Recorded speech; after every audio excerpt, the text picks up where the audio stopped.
Shalom saudaraku, pesan kebenaran pada video kali ini adalah apa kata Alkitab tentang bahasa roh? Saudara, dalam video ini saya akan menyampaikan secara singkat makna bahasa roh bagi saya dan saudara.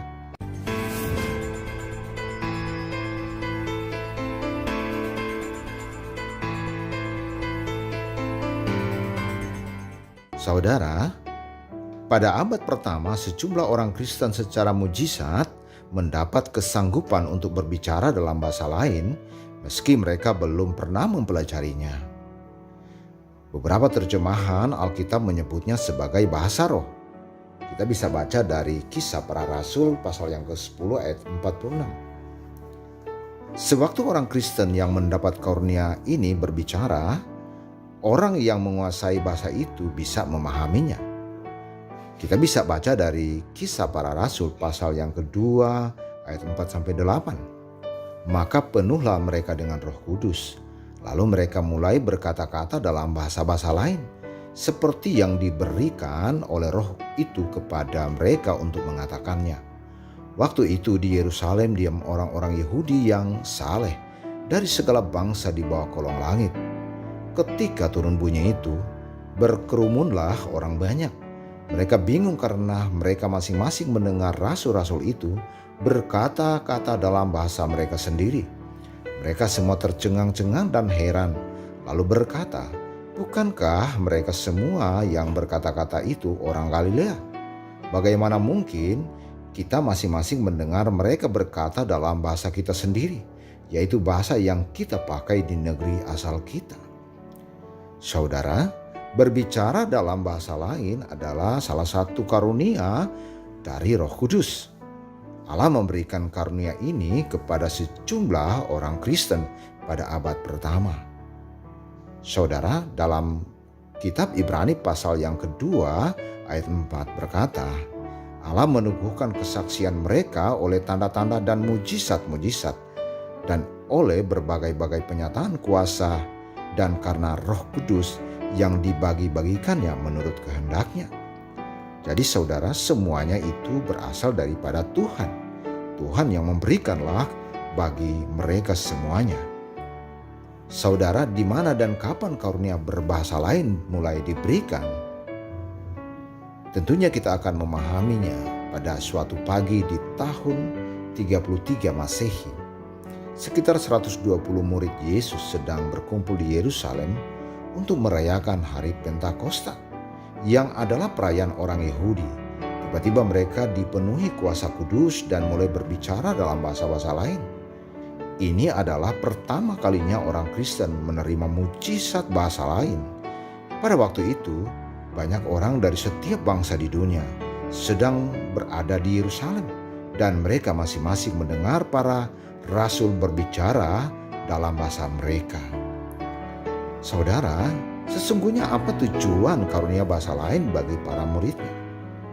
Tujuannya adalah untuk menunjukkan bahwa Allah menyertai orang Kristen.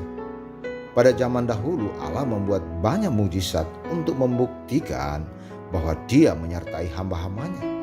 Contoh seperti Nabi Musa. Saudara, sama seperti itu, karunia berbahasa lain juga digunakan Allah untuk membuktikan bahwa Dia mendukung sidang jemaat Kristen yang baru terbentuk. Rasul Paulus menulis, karunia bahasa lain adalah bukti bagi orang yang tidak beriman, bukan bukti bagi orang yang beriman. Nah, inilah esensi kebenaran yang harus kita ketahui. Kita bisa baca dari kitab 1 Korintus pasal yang ke-14 ayat 22. Dan tentunya agar orang Kristen bisa memberikan kesaksian dengan seksama kepada mereka orang-orang yang tidak percaya kepada Tuhan Yesus. Orang-orang yang mendengar murid-murid Yesus berbicara pada hari Pentakosta mengatakan, kita mendengar mereka berbicara dalam bahasa kita tentang perbuatan Allah yang luar biasa.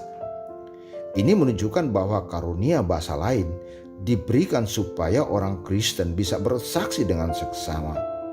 dan membuat orang-orang dari segala bangsa menjadi murid, seperti yang diperintahkan oleh Yesus.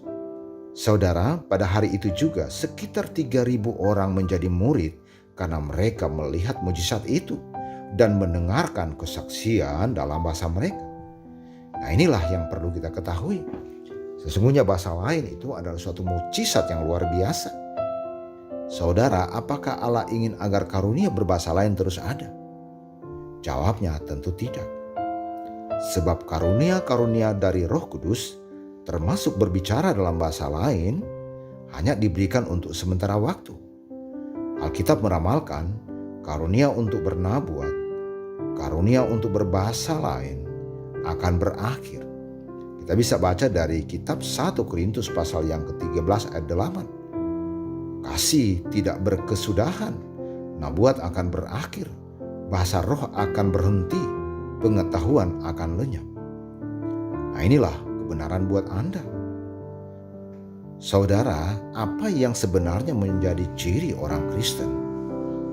Yesus berkata bahwa kasih yang rela berkorban akan menjadi ciri pengikutnya. Kita bisa baca dari Injil Yohanes pasal yang ke-13 ayat 34 sampai 35. Aku memberikan perintah baru kepada kamu, yaitu supaya kamu saling mengasihi. Sama seperti aku telah mengasihi kamu, demikian pula kamu harus saling mengasihi. Dengan demikian semua orang akan tahu bahwa kamu adalah murid-muridku, yaitu jikalau kamu saling mengasihi. Saudara, inilah sesungguhnya perintah Tuhan kepada para muridnya. Mujizat yang telah terjadi, yang diberikan Tuhan kepada mereka, karunia-karunia yang diberikan Tuhan kepada mereka sesungguhnya agar mereka dapat membuktikan kepada dunia bahwa mereka harus saling mengasihi. Saudaraku, jika kita kembali kepada topik video ini tentang bahasa roh, sesungguhnya bahasa roh adalah bahasa-bahasa lain yang tidak dimengerti oleh murid-muridnya, namun dikaruniakan oleh Roh Kudus bagi murid-muridnya sehingga mereka bisa memahami, bahkan berbicara kepada bahasa-bahasa itu. Dan tentunya ini menjadi kesaksian kepada mereka yang tidak beriman kepada Yesus. Saudaraku, demikianlah pesan kebenaran pada video kali ini. Tuhan Yesus memberkati. Amin. ירושלים, ההורגת את הנביאים וסוקלת את השליחים אליה. כמה פעמים חפצתי לקבץ את הבנייך, את הניגולת, המקבץ את עדפיה, התחת כנפיה, ולא רציתם. הנה ביתכם מנטש לכם, ואני אומר לכם, מעתה לא תראו לי עד שתאמרו ברוך הבא בשם אדוני.